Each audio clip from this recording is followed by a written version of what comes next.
कक्षा 8वीं हिंदी वार्षिक परीक्षा प्रथम पेपर हिंदी। और इसके बारे में पहला प्रश्न दिया हुआ है, सही विकल्प चुनिए। तो पहला प्रश्न है, वर्दे कविता के रचयिता कौन थे? सूर्यकांत त्रिपाठी निराला। सूर्यकांत त्रिपाठी निराला इसका पहला प्रश्न का उत्तर हो जाएगा। दूसरा प्रश्न है, तानसेन के गुरु थे? तानसेन के गुरु का नाम स्वामी हरिदास। तीसरा प्रश्न है, ब्रजभूमि में किसकी झाड़ियाँ अधिक होती है? तो करील। करील ऑप्शन अपना राइट आंसर होता है। पुजारी शब्द में मूल शब्द क्या है? पुजारी शब्द में मूल शब्द है पूजा।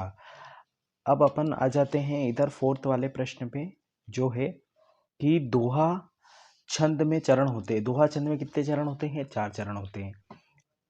अब अपन आ जाते हैं रिक्त स्थानों की पूर्ति कीजिए, जो कि 6 से 10 में पूछा जाएगा। तो देखिए, पहला है कि वीर रस का स्थायी भाव। वीर रस का स्थायी भाव होता है उत्साह। वेतन लेकर काम करने वाले व्यक्ति को वैतनिक कहते हैं।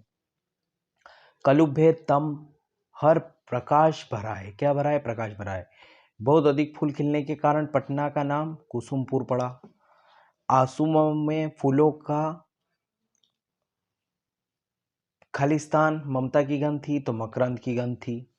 अब अति लघुत्तरी प्रश्न, वर्दे कविता में कवि किससे वरदान मांग रहा है? वर्दे कविता में कवि विद्या की देवी सरस्वती माँ से वरदान मांग रहा है।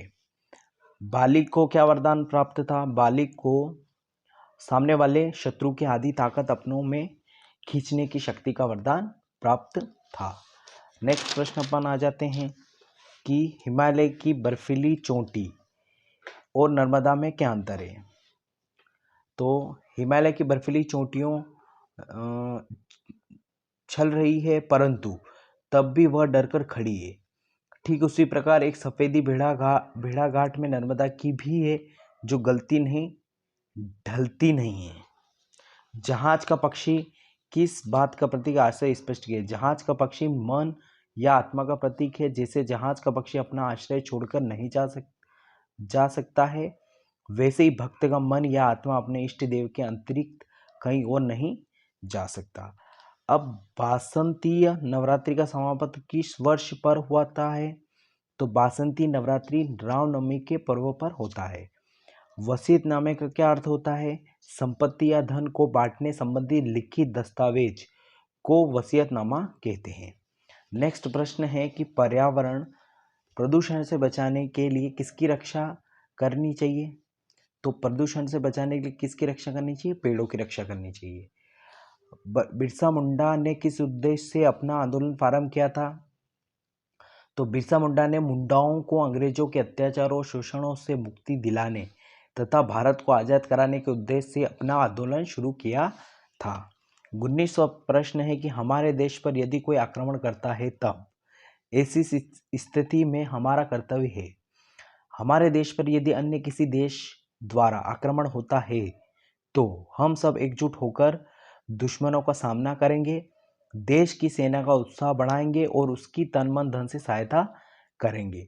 बड़ी कोई चीज नहीं है, हर पल में अपने देश की रक्षा करेंगे।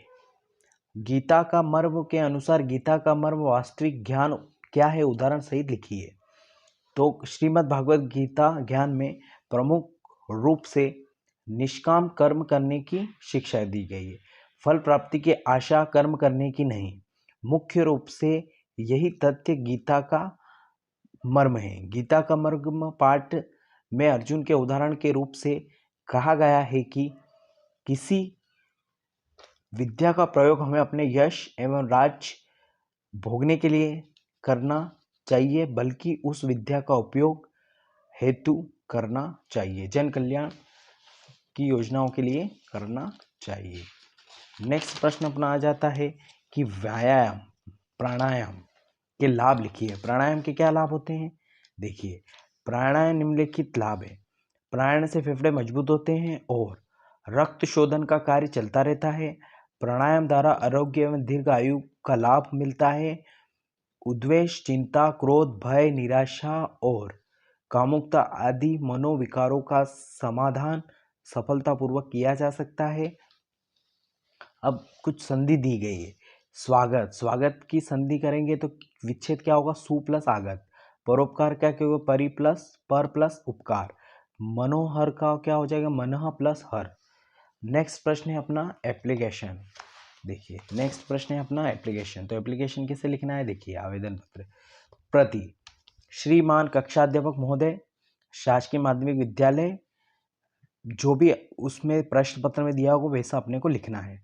ठीक है, अब एप्लीकेशन है अपनी अस्वस्थता के कारण अवकाश हेतु आवेदन पत्र, विषय हो जाएगा ये महोदय। विनम्र निवेदन है कि मैं गत रात्रि से ज्वर से पीड़ित हूँ, इस कारण विद्यालय में उपस्थित नहीं हो सकूँगा। चिकित्सकों ने मुझे 4 दिन के लिए पूर्ण विश्राम करने को कहा है, अतः मुझे आज दिनांक 5/10/2023 से 8/10/2023 तक का अवकाश स्वीकृत करने की कृपा करें, धन्यवाद। यहाँ पे इधर साइड में दिनांक डालना है, यहाँ पे आपका आज्ञाकारी छात्र शिष्य लिखना है। अब अपने को एक निबंध आएगा, निबंध अपने को यहाँ पे लिखना है, जिससे इसमें एक निबंध लिखा है अपन ने, मेरा प्रिय खेल। देखिए विश्व में अनेक प्रकार के खेल खेले जाते हैं, इन्हीं में से क्रिकेट भी एक खेल है। क्रिकेट एक अंतर्राष्ट्रीय खेल है, यद्यपि यह विदेशी खेल है, फिर भी भारतीय लोगों को इस खेल में अधिक रुचि है। सन 1478 के फ्रांसीसी खेलों में क्रिकेट की सर्वप्रथम चर्चा मिलती है। इस खेल का नियमानुसार प्रथम प्रदर्शन 1840 में फ्रांस के मिलफोर्ड नामक स्कूल में हुआ था। विदेशों में इसकी शिक्षा देने के लिए क्लबों की स्थापना की गई है। यह एक विशाल मैदान में खेले जाने वाला खेल है। आज क्रिकेट का खेल संपूर्ण विश्व में विख्यात एवं लोकप्रिय है। स्वास्थ्य एवं मनोरंजन की दृष्टि से यह खेल पूरी तरह से दक्ष है। हमारे भारतीय क्रिकेट के खिलाड़ी आज विश्व में अपना कीर्तिमान स्थापित कर रहे हैं। क्रिकेट की लोकप्रियता ने ही इसे मेरा प्रिय खेल बना दिया।